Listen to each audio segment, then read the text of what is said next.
Philadelphia. You look so beautiful from up here. I'm Deborah, and I am with Voices Rising Philly. We were founded in January 2017. What was going on back then? What was it?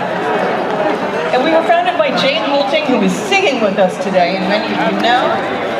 Jane led the Anna Cruz's Women's Choir for many years, and she realized that every social justice movement has music at its core. But we, here in the 21st century, didn't have a common musical canon the way they did with church music in the Black Civil Rights Movement. And so we're going to share with you today 3 songs from 3 different decades. One from that Civil Rights Movement, one from the 80s, and one from the 70s. And there's places for you to sing along with all of them.